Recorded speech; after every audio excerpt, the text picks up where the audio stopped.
Hi, just when I thought I had most of the curriculum covered, I ran into some interesting problems where they talk about pulleys. And while pulleys are not discussed as a specific topic in the further mechanics curriculum, the introduction means it's important you understand the concept behind it. So, what we're going to do is just speak about pulleys. We'll just get a conceptual understanding of what's going on, do a little bit of math in terms of some equations, and then I might continue extending it further just to give you a better idea in case they like to give you some trick problems. And that's why I put it as a separate topic. I could have just done it as a continuation of the rotational motion moment of inertia, but I think it deserves its own section. All right, let's get right into it. So here I have a very, very simple picture, a circular sort of disc. I have it in two dimensions. Of course, in reality, it has thickness. And it is, right at its center, it's effectively hinged to a fixed plane, right? And for the purpose of this discussion, we will assume there is no mass at the pulley, right? And what I want to do is illustrate whenever you have a pulley, you have a concept of rope. Let's work with blue color, and let's say I have a rope that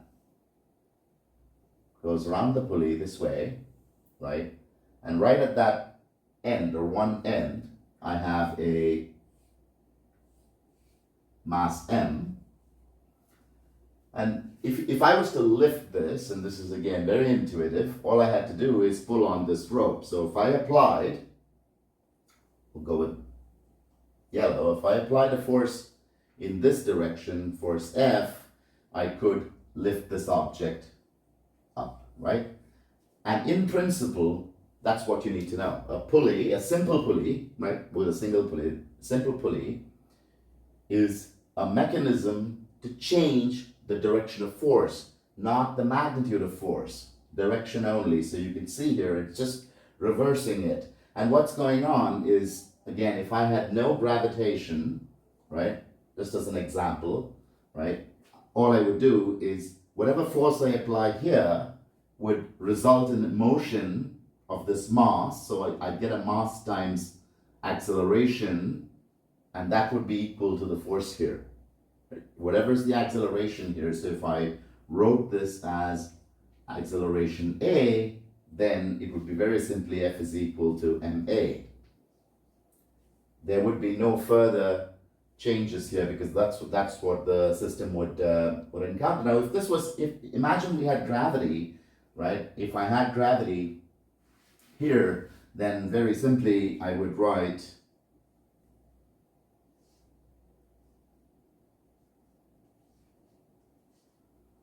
which means there is a natural force that's acting on this object, right?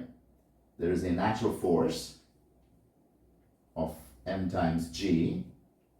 And if I was just holding on to this rope and the system was in equilibrium, then the force on this side would simply be, force would be equal to m times g, and we would have equilibrium, right? That would be force that is being held. All I'm doing is pulling on this rope and holding it so that I balance out the two forces. So that would also be in that direction, and effectively the pulley would have a force here and a force here, and because it is held here and out here would have, imagine this was a single point where we were holding the pulley, that would experience the reactive force upwards holding the pulley in place and balancing out the two forces. So that's just an explanation. This rope itself would have tension on both sides, and those would be equal too because it's the reactive force tension, and that tension would cancel out each of these, right? So that would keep the entire system in equilibrium. So this is a conceptual understanding of a pulley, but I want to now extend it a little bit and give you some math to work with. So you could say T is equal to mg, T is equal to mg, and they cancel out, but let's just take a little bit of, let's say, some depth to this, and I'm going to now Okay, before we go there, I also want to touch base on another concept that you should probably know. Because the force I'm applying here is, say, manually applied by me. If I did this, and if the pulley was just, say, at some angle, regardless of what that angle would be, that's how my rope was, the tension and force equations experienced here does not change, right? So this would still be along this line, right? So this force would still be mg. Keeping this object in equilibrium, it would be along this direction, and you'd have mg here, m times g. So again, not a horizontal component. So this is where the introduction to some problems would be, where you might see something happening on a ramp, and you'd have to ensure that what appears horizontal here would be along the direction of the rope, right? You got to remember that. I'm not resolving this and saying there is a cosine theta or anything. It's independent of theta, because a simple pulley only changes the direction of the force and not its magnitude. So that's another conceptual idea that you should keep in mind. Let's extend this a tad bit, and let's now go back to this picture where I had the rope coming down this way, and now I'm going to introduce a second mass, M2. Let's say this is M1. Now suddenly there is a T1 and a T2. There is gravity, so you would experience M1 gravity and M2 gravity. 2 times acceleration due to gravity, not gravity. If the system stayed in equilibrium, it just means these forces were all balanced. Why? Because if you remember the concept of moment, if I took a moment about this point, there would be a net zero effect, meaning nothing's moving, means the moment of these forces about this point, because this is the pulley and is of let's say it's a uniform material, and we're right at its center, radius on both sides is the same, moment would be fine, there would be no rotation, the forces balance out. Out here there'd be a tension, which is effectively equivalent to T1 plus T2, everything just stayed in equilibrium. However, and then you would see that M2 is equal to M1, that's also very intuitive, but if M1 and M2 were not the same, what would happen if M2 was, say, heavier? Well, intuition tells us that because this is free to rotate, it's hinged, right? And it's massless for the purpose of this, what would happen is you'd imagine M2 going down and M1 going up. Again, because this is an inelastic rope, you wouldn't expect them to travel at different velocities. They would experience the exact same displacement, but in opposite directions. So if we had M2 going downwards, but M1 also having this natural tendency of being pulled in through gravity, but M2 being heavier, this was going down. Imagine if M2 was just free to fall. If it was free fall, we're suspended somewhere very high up. If M2 was free to fall, it would just go down. This would be its force. However, now it can't do that because there is a counterforce on this side, but it still manages to do it. So let's just say M2 does move and it has an acceleration. For the purposes of this, let's just call it A is the acceleration, and it's in this direction, right? How would we evaluate the system? Well, the simplest way when you have a pulley is to remember Newton's second law and say, well, force is equal to mass times acceleration, but in this case, it's the total mass, right? Where M is equal to M1 plus M2. And then there is an acceleration component here. Again, for the system, because the system is in motion, we know M2 is heavier, so there is a motion here, and there's motion here. Effectively, it will be going back accelerating in the opposite direction, but the same, with the same magnitude.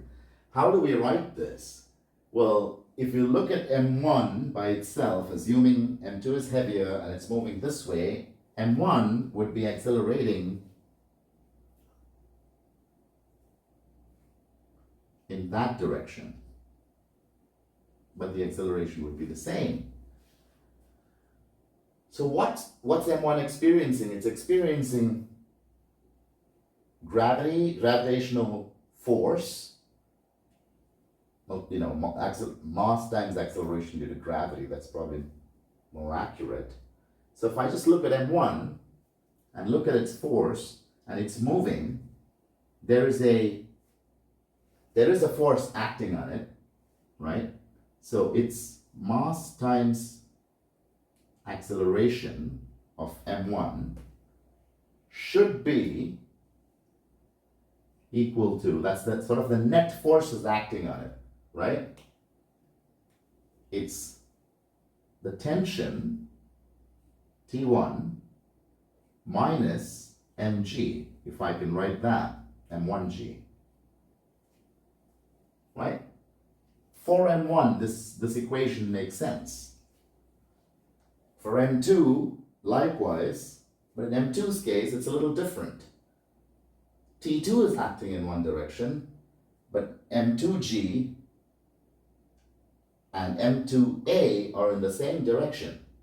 So its equation here would be quite interesting. It'd be m2 times a here would be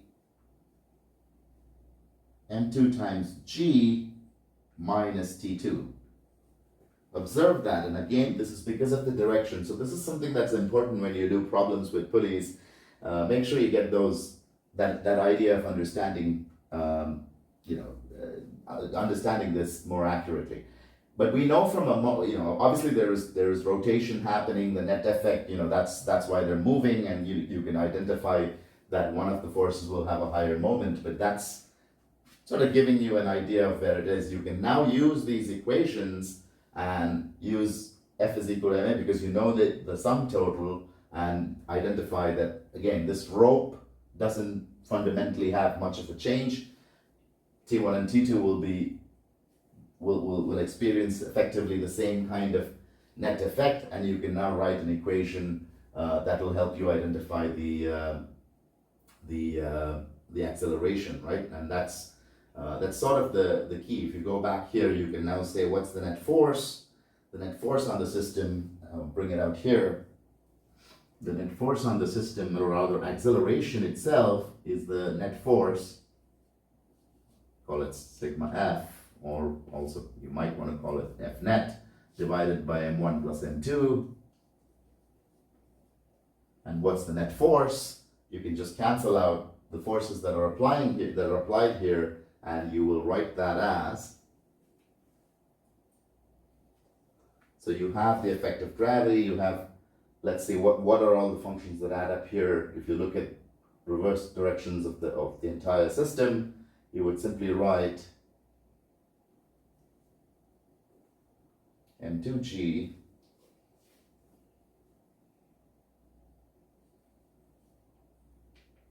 you could write this as m2g minus m1g. That would really be the difference in the net effective forces, again, because this is the direction that I'm treating positively. I can write g outside and get a value for acceleration. And you can see the units of mass will cancel out, and you will really be left with the unit of, actually that would be m1 plus m2. The mass units cancel out, and you really have a meters per second square acceleration unit. So that's fundamentally the idea that you need to remember when you encounter problems with pulleys. You also can identify the total tension when this has this, due to this effect, there is a total tension that gets applied up there, and I think that formula, again, I don't think this is relevant at this point. The tension would be, I think it's 2 times g m1 times m2 divided by m1 plus m2. I don't think the derivation for this is important or tested in most mathematics papers. If you were doing physics, then you definitely need to understand the logic of how this was developed. But for the mathematics courses, you don't need that. You just have to understand fundamentally the concept of how you get acceleration, and how that varies. So whatever is this net force, and you can kind of intuitively think about it. If I was pulling this object down and it was experiencing, or rather, if I didn't pull it, if I was free falling without any rope holding it, it's m2g, easy to understand. But now there's this counterbalance. So effectively, all I'm doing is subtracting that and then trying to understand how it would accelerate. And the net force is basically that acceleration times the sum of its masses, and that's where it might not be very intuitive. You might be inclined to think that that net force is just the acceleration times this mass, but in reality, no, because it's also accelerating this mass in the opposite direction, but the same magnitude, and that's why the force adds up. So just get that mental idea. So it's not like I can cancel out net force. No, it's actually that acceleration, that effective motion. And think about it this way: if you're trying to look at momentum, there's that quantity of motion that's happening here and a quantity of motion that's happening there. They're in opposite directions, but they're still both happening, so they both get added, and that's sort of the logic to see total mass here, because effectively, if you remember, forces, second law is rate of change of momentum, and there's the total momentum, and whilst they seem to be in opposite directions, they don't cancel out. There are two separate objects moving, so the total is their sum. So just get that fundamental idea, and I think you can apply it to most problems. But I'm going to now take it to a very common problem that I've seen on the AS level and the A level papers that they like to give you, and I'll address that. I'm going to take these equations out for the time being. I'll address that here, and this is sort of, if you were purely exam focused for the A level or the AS level, you would probably pay most attention to this. And of course, it's my favorite ramp that I have here. What they do is they put a body here on this ramp, tie a string to it, and let's just say theta. What they'll do is they will put another mass here, and then right here is your pulley, and it's hinged. Again, I'm treating these as massless pulleys. I will get to what happens if there's mass. I have not seen them do that on most papers in the mathematics curriculum. It's probably in the physics curriculum where you'll get treated with pulleys with mass, but let's address it. Massless pulley, here's, theta, and you're given M1 and you're given an M2. Assume there is no friction. What happens? Right? Assume there is no friction. And obviously you'll be tempted when you see this, you'll be very tempted to go like, okay, so there's M2G acting this way, and there's the normal force, but if you've simply looked at this, yes, you have your M2G here, which then means you have M2G sine theta here, right? And remember what I told you earlier, that's the force that will have to work to balance out. So everywhere else that we saw just an M2G, in reality now it's an M2G sine theta and an M1, and then of course you have to set a direction of the acceleration, right? And depending on how you set the direction of the acceleration, you might get a positive or a negative answer, which will indicate if let's say the problem involves the motion of M1, depending on M2, then you would basically say, okay, I'm going to set this to be the acceleration, right? And you can then solve this problem, because the displacement and the rate of displacement and the rate at which the rate of displacement changes, which is acceleration, they don't change for both of them, because this is almost always, it is an inelastic rope, meaning it's not going to stretch. So if this moves a meter, this moves a meter. If this moves, 2 meters, this moves 2 meters. If that motion, because it's an inelastic string, it's not going to happen at different time intervals. It's going to happen exactly at the same rate that these two, that they change. So A is going to be the same. But if that's your direction, make sure you understand the directional criteria here. And obviously then this would be the direction for A. When you do the math that way, if you get a negative value, it just means the system is moving in the opposite direction. And you could be positioned with a question that asks you to find the theta for which the system will be in equilibrium. Hopefully you still understand, then all you're doing is you've got an M1G here, right? There's no acceleration, it's fixed. What would have to be the M2G sine theta to keep the system in equilibrium? It's the M2G sine theta, not the M2G, right? It would be M1G. The downward force for this is M1G. If the system was in equilibrium, this would be equal to that, and you could solve the problem, right? Now, if they complicate this a tad bit for you by now saying, hey, you've done friction, so let us give you a coefficient of friction mu, well, then you have to also include the force of friction, which I'm going to use force of friction is equal to mu times the normal force. Remember, the normal force is m2g times cosine of theta. Now you have an extra player here, which means if you're moving this way, friction is acting this way, right? So you're moving this way, friction's acting this way, tension of the rope's pulling you this way. That tension of the rope is the same as M1G, so now you'd have to do your math with friction included. I haven't seen them overcomplicate this, but pay attention to direction because this is very, very key. If you get your direction wrong, then your answer could be drastically different. So just pay attention to that. So typically you would write an equation saying if there is motion, you would write the tension equation for this. You'd write a tension equation for this.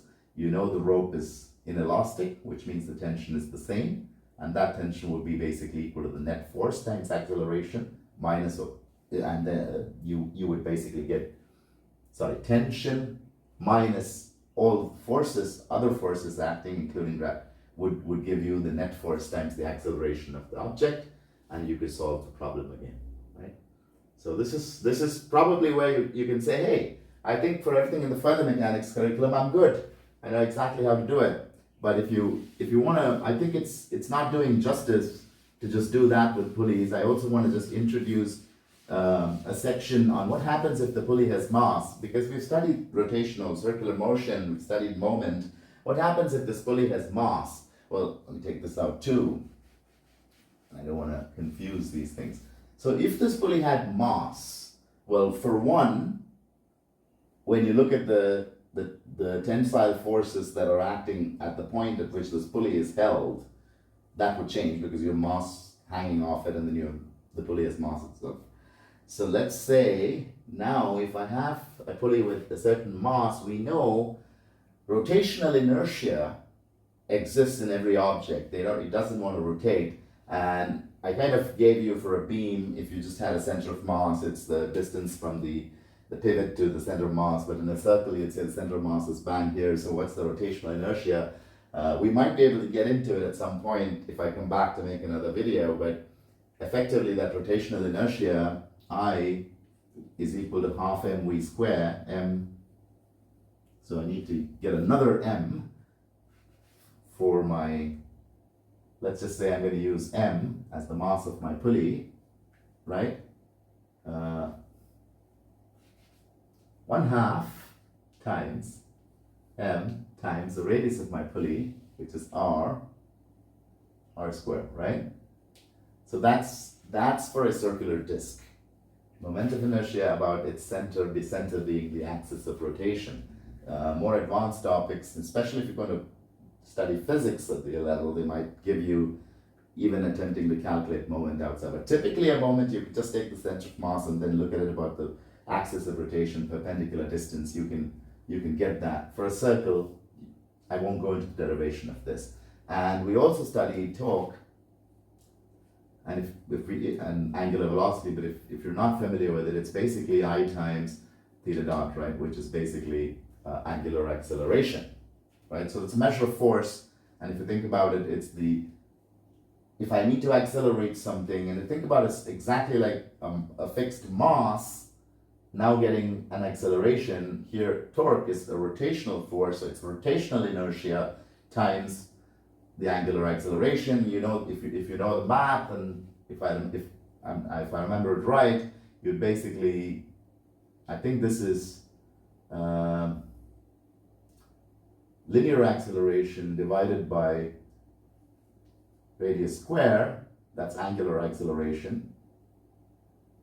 And I believe if I do half mv square, mr square, these r's would cancel out, and you'd basically get the equivalent of mass times acceleration, and then you can use that, and that's the net of, so that would be the torque on this, and that torque would basically be the difference between T1 and T2. So you could write this, once if they give you a problem with mass, you could write this way. So T2 is attempting to rotate this, T1 is attempting to rotate it, but there is a rotation. That rotation torque, or the force of rotation, should be equal to the difference between these two, which in reality will be the moments of these two, and then you have the rotational inertia. I haven't seen problems where they give you this. If they do challenge you with a pulley with a mass, it's typically on the inclined plane. All you do is, when you get your T1 and T2 equations, so for example, on my inclined plane, I have the mass moving about a pulley, and I have another mass here. When I do the T1 and the T2, I cannot just equate them. There is some amount of loss which is used in the rotation of this pulley, and that comes from the inertia equation. So something to remember. Your formula sheets will typically have it. Again, I haven't seen problems on the math paper that require this. It's typically in the physics paper. So that's the first part about just extending pulleys. I also want to extend the pulley a little bit more to talk about a slightly more complicated system, and for that I'll use my second pulley here. Now supposing I mentioned to you that if I just had a mass, let's take out all this. If I just had a single mass here, I'd have an equal force, and I'd be able to lift it up. Now I want to get this system. If you get a system of pulleys, so here's another system, and here I have a system where instead of just pulling the mass up, I'm going to take it all the way up here, right? And I'm going to hinge this. It's my rope, and I'm going to take the center here and sort of, in a hinged manner, hang my mass, right? What I want to now do is ask you to think about, am I still going to, and these are massless pulleys, right? So if they're massless pulleys, which means I should probably take that out too. What might be happening here, if you think of it, if the system is in equilibrium and I'm holding it down with a force F, right? This is the force at which I'm holding this. What might be happening? This mass M has an mg force component,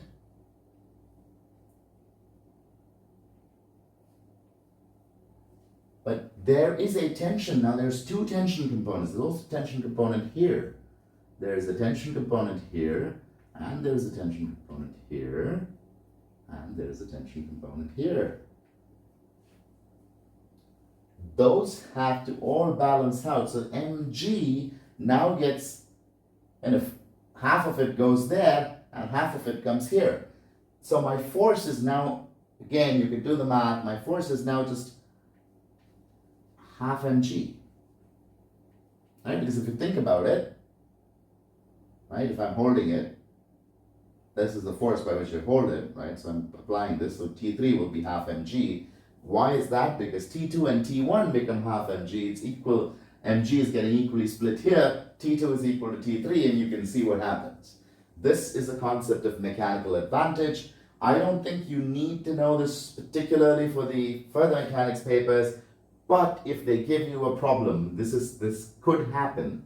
If you have a problem where you see this is not a fixed pulley, remember, it's a movable pulley, right? So this is a movable pulley.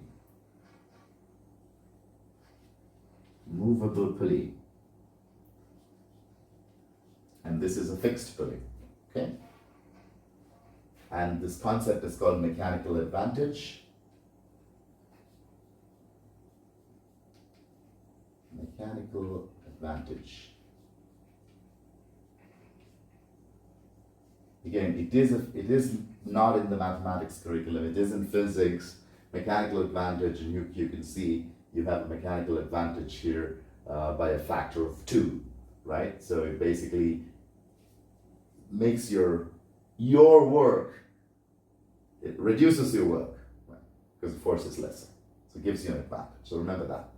If they present something like this to you, they could present it if they gave you a incline, but it's the same as this. But now what they do is they give you one pulley here and they give it to you this way.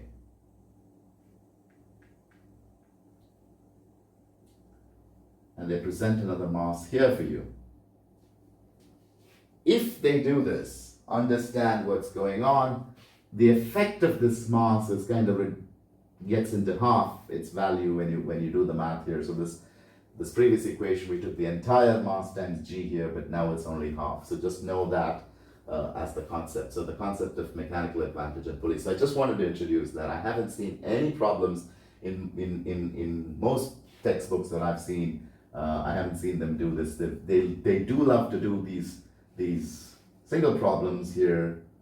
This is very common with a pulley, and ask you to do acceleration, or is really testing out whether you have the concept of the directions correct. This is common, but you know, the movable pulley system is not seen. Okay, I think this is probably what I want to do for pulleys. So that's about it. I just wanted to speak about pulleys, hopefully get an idea, and you can apply them to interesting problems that you'll encounter, especially on the inclined plane. Remember the sine theta, remember if they give you coefficient of friction, and then you can balance your forces out. All right, and good luck.